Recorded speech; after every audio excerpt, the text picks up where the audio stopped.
This is the 2026 GMC Yukon XL Denali. Is it the ultimate road trip full-size SUV? Hey everybody, it's Tom from Vehicle Visionary. I hope you're having a great day. We borrowed this Yukon XL Denali from our friends at Morgan Buick GMC in Shreveport, Louisiana. If you want to know more, check out the link down in the description of the video. And before anybody says anything in the comments, it is a Denali, not a Denali Ultimate. Just because the word Ultimate appears in the title doesn't mean that I'm trying to trick anybody or anything like that. Yes, I have had comments on that, so I have to address it. Let's take a look at what we have here. On the front end, you're going to find a very aggressive look. Very strong looking grille. It's nice and large. Not going to be chrome. We're going to have a silver finish here. For those of you that say chrome is outdated, well, this might work better for you. You're going to have the red letters for the GMC logo right here. And we're going to have our front view camera. I am a little surprised you don't have a front camera washer like you do on the trucks. Maybe we'll see that at some point in the future. Full LED lighting, so that's going to be LED headlights, LED daytime running lights, LED fog lights, LED turn signal indicators, and you can see that animated effect going on right there. You can turn that on or off depending on what it is that you actually want. As we work our way around, this particular model is going to be two-wheel drive. Obviously, you can go four-wheel drive if you want to, but for those of you that don't need it, two-wheel drive is also an option. And we'll have the lack of gloss black wheels. Some people tell me they don't like gloss black. What do you think about this finish? Is this more to your liking? 20-inch wheels, a 17-inch spare located underneath the rear of the Yukon. And we'll have our GMC badging. It's going to be up there on the fender in this area right here. I do apologize that it's a little bit dirty. We couldn't get it through the wash bay today, but that's just the way it goes sometimes. Now, a lot going on here with your remote or key fob. Lock, unlock, remote start. You can open and close your power hands-free tailgate back there. You can also pop the rear glass open, and you have the panic button right there. And one other thing, with this button right here, if I push that button, I can use the mechanical key. If the battery in your key fob dies, guess what? You can come right here and use your mechanical key to lock or unlock the Yukon. A nice little feature right there, something that some of you may or may not know about. Now, as far as your side view mirrors go, they're going to be heated, they're going to be power adjustable, turn signal indicators built in, power folding with blind spot monitoring built in. In fact, I'll show you that they're power folding real fast here by just pushing the button right here. I'll show you that button in just a little bit when we get into the interior. You can also see that we have passive entry. That's what this little button is right here. You can lock and unlock all four doors from the front door handle or the rear door handles. I like that. Some models don't come with front and rear, so it's nice to see that in both places. We're also going to find the power assist steps that are going to come out automatically when the doors are opened. A little bit of a delay when you close the doors to make it easier in case somebody needs to get in or out last second. They're still going to be there. You also have magnetic ride control, great ride quality here, limited slip differential, all that's going to be here. I like the size of these windows because it makes it so easy to see out of. Obviously, this is a very large SUV. It doesn't take much effort to get used to it if you're coming from something that's a lot smaller. Now, we're going to finish things off here on the rear with, again, LED lighting. I'm going to hit the button right here. This is going to be your animated effect back here.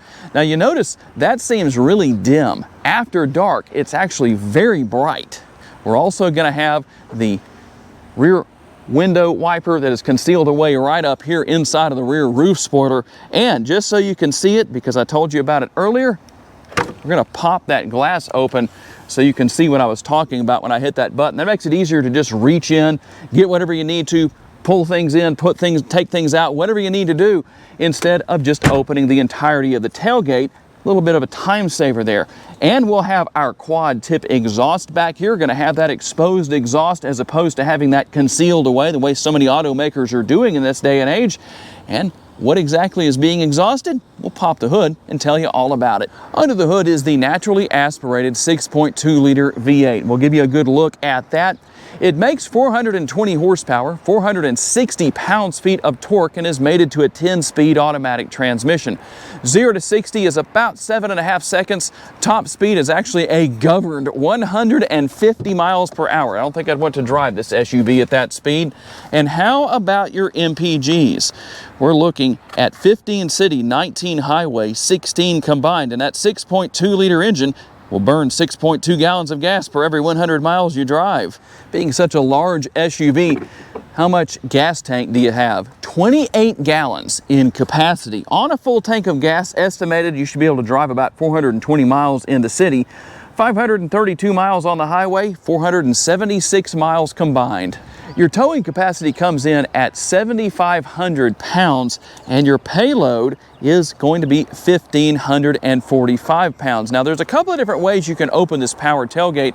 The button on the remote, the button on the tailgate itself, you can actually walk up and just stand here and it will open, or there's a button on the interior. How about your cargo capacity? Well, depending on how you set things up, behind the third row, we're looking at 41.5 cubic feet. If you lower that third row down, you're looking at 93.6. If you maximize everything, 144.5 cubic feet. That's a lot of space, a lot of room. And you manage all of that right here. Now, there's a couple of differences. The middle row seats, you can drop right here with these buttons, but you can't raise them back up. You'll have to do that manually. However, I can raise and lower these rear seats just like this. And then you can drop those seats down just so you can see that. And I'll bring these seats back up just so you can see. This is the only pair of seats or set of seats, the third row, where you can actually do that. And we're also going to have our power outlet located right there. If you need to power something, that's going to be there. And underneath the floor, let's see if we can lift this floor up for you real fast. There's actually quite a bit under here worth of space. You also have the tools to change your tire. If you ever need to put a spare tire on, there's all of that. And quite a bit of extra space underneath. You can also see the panoramic sunroof from this vantage point with the power shade open. We're going to close that in just a bit as we hop into the interior and tell you about the second and third rows. Okay, let's talk about the second and third rows. We'll start with the door panel right here. We're going to look at the door panel over there on the passenger side. No shortage of real estate when it comes to the armrest. Nice and comfortable, very well padded. You've got the upper and the lower door bins. There's a nice large bottle holder in the front of that area. And you can get a better view of the panoramic sunroof right here. We left that open for you for now. There is that power shade I was telling you about earlier in the video, and that front portion will open. Now, let's talk about our seats right here. A few different things to go through. Let's look at our levers on the side. That front lever right there actually allows you to move the seat back and forth. The rear lever is going to have that ×2 on it. That's how you get the seat up and out of the way. So first of all, front lever, there's the action for that. And then once, twice, now I can hop all the way into the back seat. Let's see if I can do this successfully. And we're gonna just do this real fast in real time. I'm gonna pull that seat all the way back just so you can see. Now here is the leg space that I have with the seat all the way back. Not too bad. I could stretch my leg out a little bit if I'm a third row passenger and have some extra space. Something I really like here, the roof mounted air conditioning vents. That air is going to be nice and close to the passengers back here. That's always a good thing. And we'll look over here and see again a cup holder right there. A little bit of space behind that. And a USB port. Going to have that on both sides. And you can see that there is seating for 3 people back here. So quite a bit of space. But what about the second row? Let's get up there and talk about that. All right, if you want extra space, obviously the second row is the place to be. Now, depending on where the front seats are positioned, will determine how much there is. But plenty of room. The floor is nice and flat, which is the case throughout all of the interior. That's always a good thing. Once again, we're gonna have those roof-mounted air conditioning vents right up there, close to the passengers.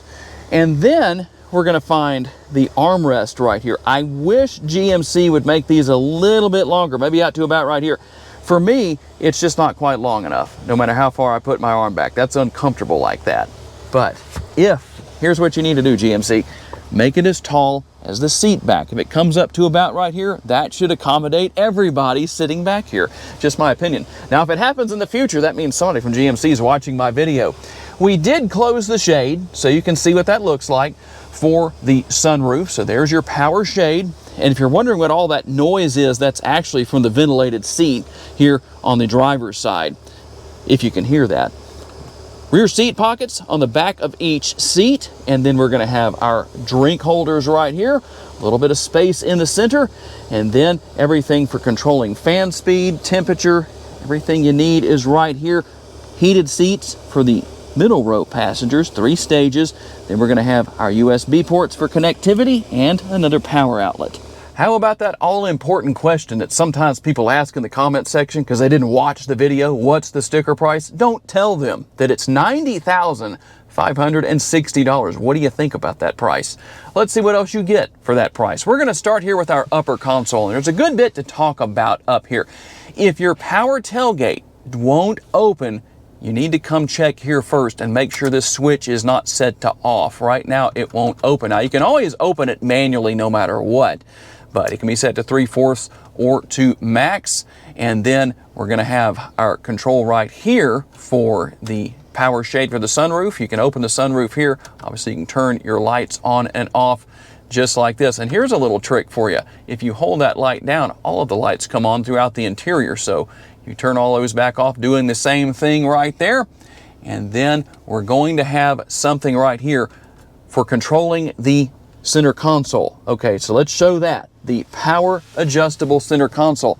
So what I'm going to do is I'm going to move this all the way back and show you something you may not have seen in any other videos before. Now you might think, if it's all the way back there, well, where's your armrest? Well, it's right there. It's that simple. You can move that up and you still have the functionality of this lid for the console being used as an armrest.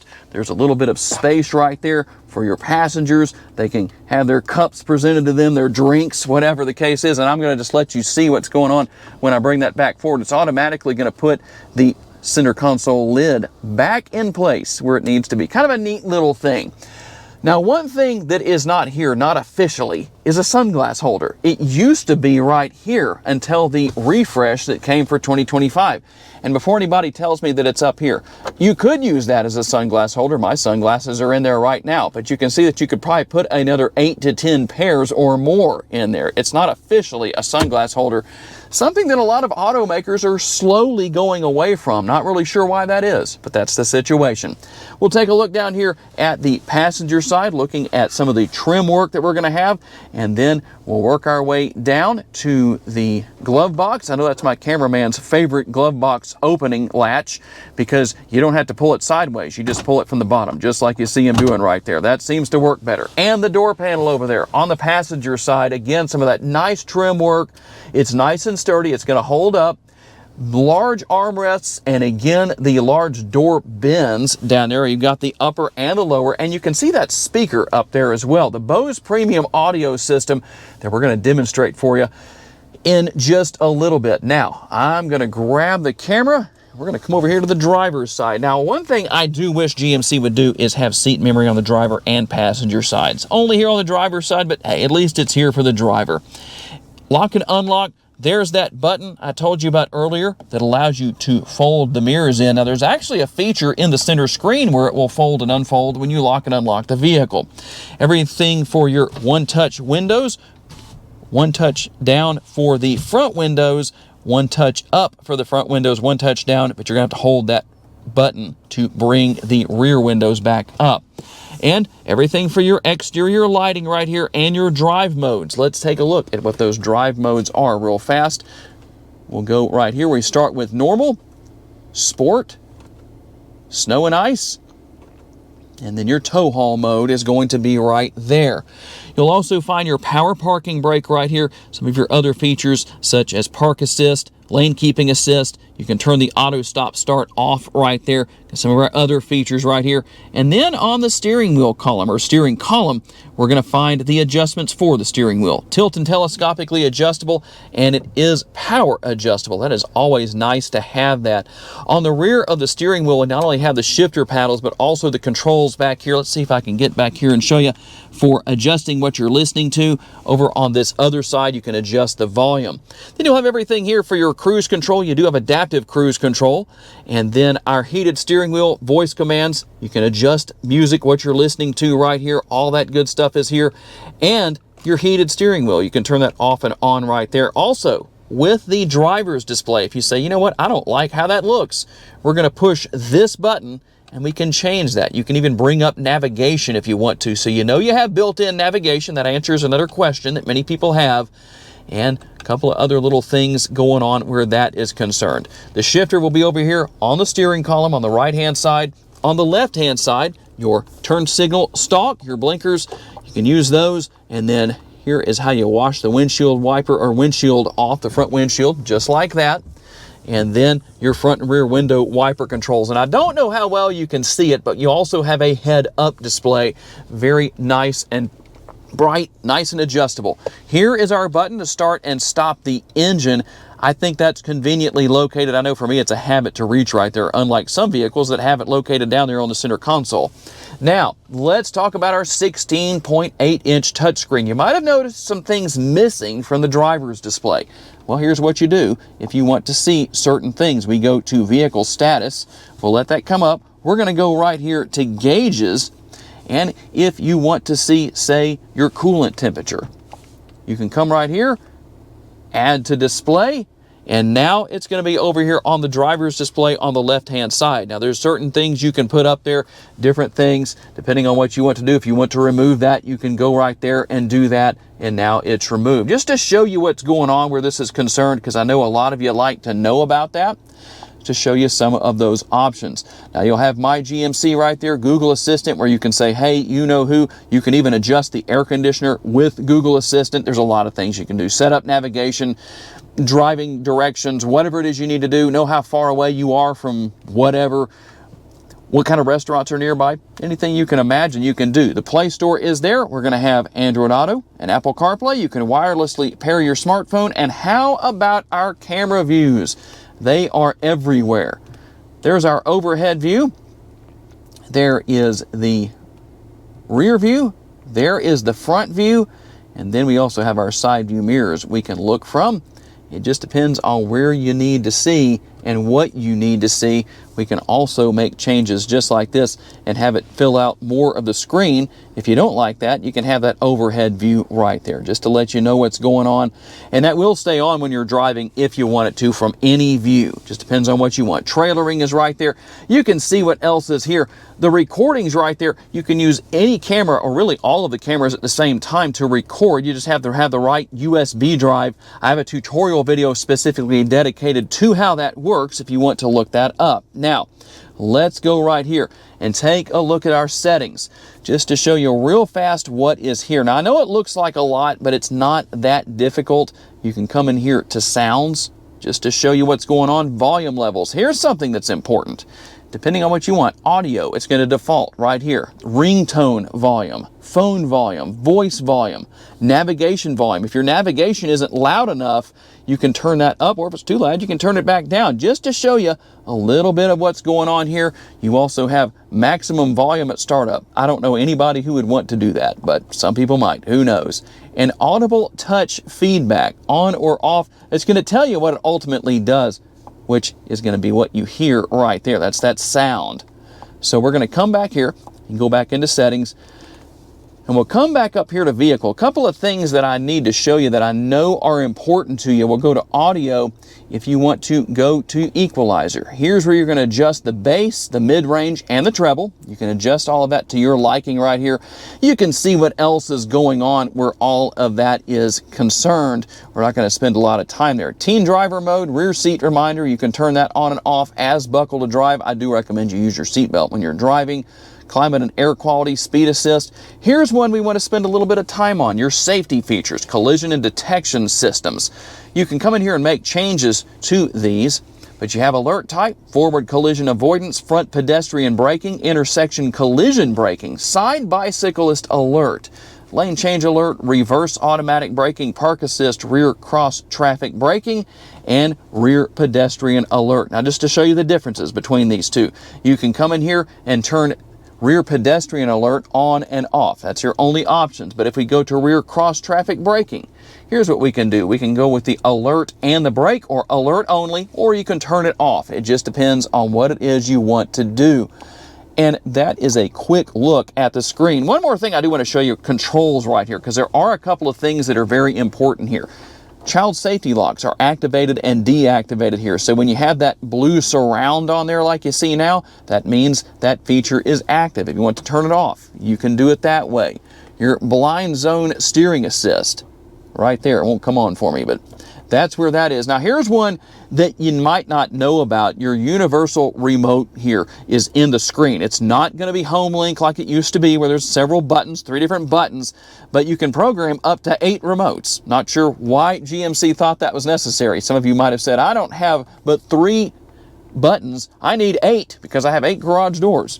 Not sure about that. Tell me if that's you. Your head-up display is also controlled right here, depending on what you need to do. And if it's not working, make sure that it's turned on, as long as you have the head-up display, and that's one of the options that are factored in or part of your vehicle.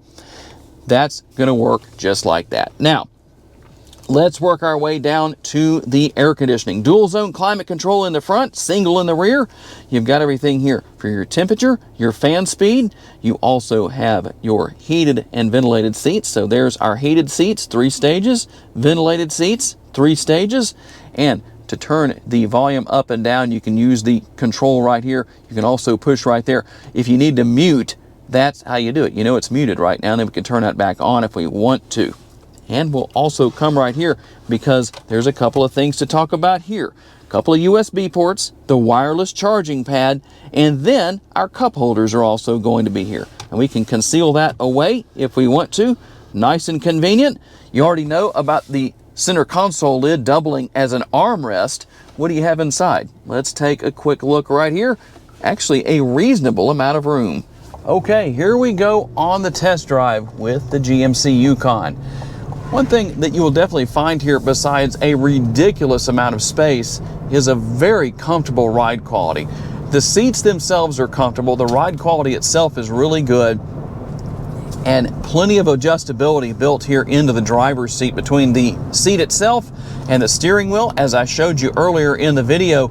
So no matter a person's height, they should be able to fit in the driver's seat and be comfortable, be able to see just fine, no problems at all. That's going to work well.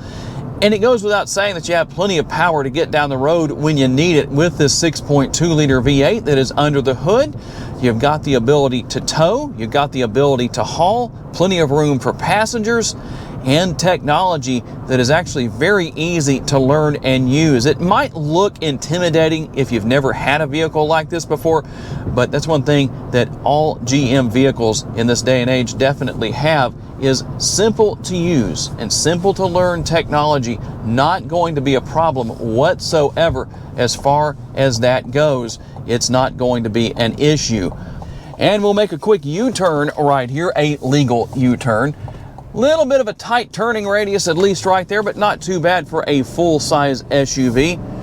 Get on down the road just a little bit here. Not going to get on it too hard because one of you might be buying this Yukon. It's not broken in. We don't want to mess anything up. Easy to see out of. I like that. That always works very well. And you have all of those great safety features that are here to help you out. And as I mentioned earlier, here's the proof that you can keep the camera on, any of these camera views on, while you're driving, if you so desire to do that. I've had a lot of people ask me about that in the past, and so I'm just showing that. I don't recommend staying focused on that area when you're driving down the road, because obviously that's not what's most important. But overall, a great SUV for driving around town, a great SUV for the road trips. It's definitely worth your consideration. And there it is, the 2026 GMC Yukon XL Denali. Is it the ultimate road trip full-size SUV? Not saying it's the Denali Ultimate like some people accuse me of in the comments section. Tell me what you think down in the comments about this GMC Yukon. I would like to say a special thanks to our friends at Mike Morgan Buick GMC for loaning us this Yukon for the day so we could tell you all about it. And a special thanks to all of you for being kind enough to give us the opportunity to give you a vision for your next vehicle. If you enjoyed this video, please be sure to hit the like button. That's very helpful to us. Make sure to subscribe and share this video on your timelines on social media so other people can see it. And if you would like to learn about additional vehicles you may wish to consider purchasing, check out one of the videos that's on the screen right now, and we'll see you there.